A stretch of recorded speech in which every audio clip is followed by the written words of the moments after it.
یہ جو سوال کیا گیا ہے کہ کیا ہندوستان میں علماء ہیں کہ نہیں ہیں، اللہ آپ کو جزائے خیر دے، دکتور نے بہت بنیادی بات کی طرف اشارہ کیا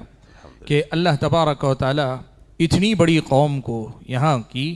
بغیر علماء کے جو ہے نہیں چھوڑے گا، اس لیے کہ اللہ تعالیٰ کی حجت ہیں علماء عوام پر،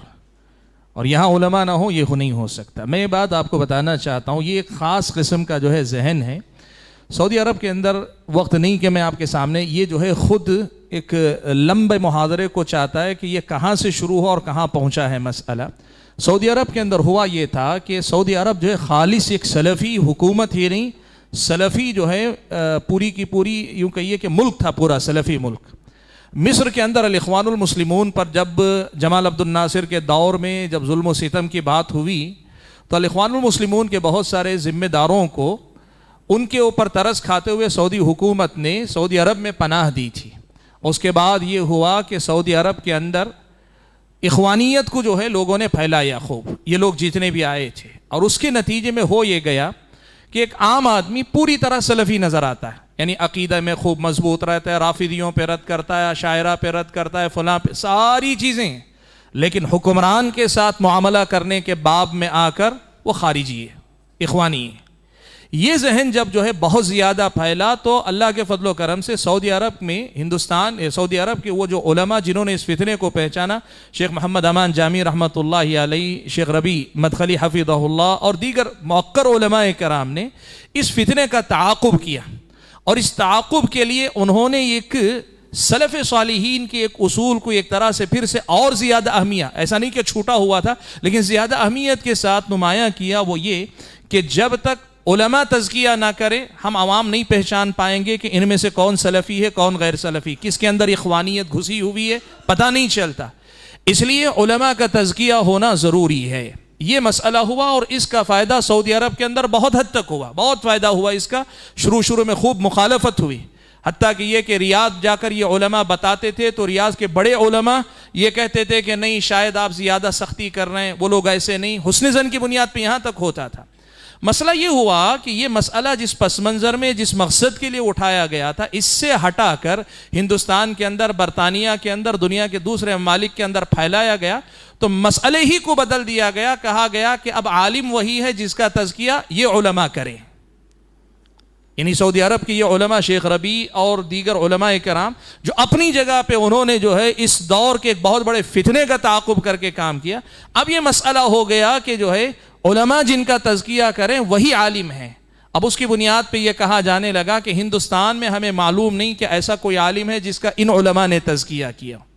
میں تفصیل میں گئے بغیر مختصر آپ کو یہ خلفیہ بتا رہا ہوں کہ ایسے جو بھائی ہیں ان کو چاہیے کہ بجائے اس کے کہ انٹرنیٹ پر یہاں سے وہاں سے کچھ چیزیں پڑھ لیں، خود ان علماء سے براہ راست جا کر بیٹھ کر پڑھ کر پوچھیں کہ ہمیں ہندوستان میں کیا کرنا چاہیے۔ ایسے نہیں کہ کہیں سے ان کا کوئی کلپ لے لیا، کہیں سے ان کا کوئی جواب سوال لے لیا، کوئی ٹکڑا لے لیا، باقاعدہ جا کر پوچھیں کیا ہندوستان پورا کا پورا علماء سے خالی ہے؟ یہ سوال انہی موقر علماء سے پوچھیں، آپ کو پتہ چلے گا وہ موقر علماء ایسا نہیں کہتے۔ میں آپ کہتا ہوں ماضی قریب میں شیخ صالح فوزان حفظہ اللہ سے پوچھا گیا کچھ مسائل میں، کہا آپ ہندوستان کے اپنے علماء سے پوچھا۔ اب علماء ہی نہیں ہے تو پھر کن علماء سے پوچھنے کی بات ہے؟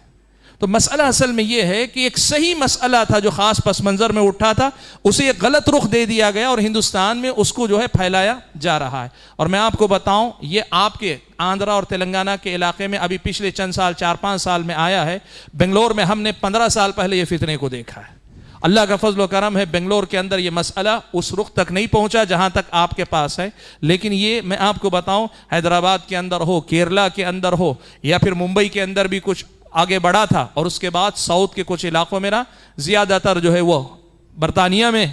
اور اس کے بعد جو ہے سوشل میڈیا پہ جو ہے ان کے درمیان ہے۔ میں یہ کہوں گا کہ ان کے ساتھ معاملہ کیا ہونا چاہیے، آپ کی طرف سے معاملہ بھائیوں والا معاملہ رکھیے، انما المؤمنون اخوة فاصلحوا بین اخویکم۔ آپ ان کے اس فتنے سے کہ جو ہے علماء نہیں ہیں تو پھر آپ لوگ کس کے پاس جائیں گے؟ میں آپ کو ایک چیز بتاتا ہوں، ایک آدمی ایک لڑکا کیرلا کے اندر اسلام قبول کیا، نیا، اسے ملیالم کے علاوہ کچھ نہیں آتی، اس نے جو ہے یہ اسلام قبول کرنے کے ساتھ کسی نے اس کو یہ بتا دیا کہ علم صرف علماء سے لیا جاتا اور ہندوستان میں کوئی علماء نہیں۔ اب وہ نیا مسلمان ہے، دین سیکھنا چاہتا ہے، لیکن اس کے پاس یہ ہے کہ میرے پاس میں علماء ہی سے علم سیکھوں گا اور کسی سے نہیں سیکھوں گا۔ تو کچھ ساتھیوں نے اس کو سکھایا کہ دیکھ اب تیرے مسئلے کا ایک ہی حل ہو سکتا ہے، اور وہ حل یہ ہے کہ اب شیخ فوزان کو چاہیے کہ وہ ملیالم سیکھیں اور آ کر تجھے ملیالم میں سکھائیں،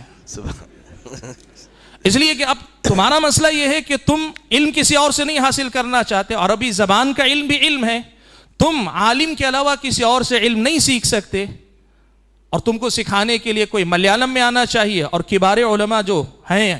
ان میں سے کوئی ملیالم نہیں جانتا، اب ایک ہی حل ہے کہ وہ ملیالم سیکھیں اور سیکھ کر آ کر تجھے سکھائیں۔ یہ جو ایک قسم کا جو ایک غلط فہمی پھیلی ہوئی ہے، کہنا یہ ہے کہ آپ جو ہے ان بھائیوں کو جو ہے نصیحت کریں اور کہیں کہ ان علماء سے براہ راست رابطہ کریں، یہ جو نیٹ پر یا کہیں پر کچھ عبارتیں کہیں کچھ اقوال لے کر ایک جو ماحول بنا کے رکھے ہوئے اس ماحول کو ختم کریں۔ واللہ تعالی اعلم۔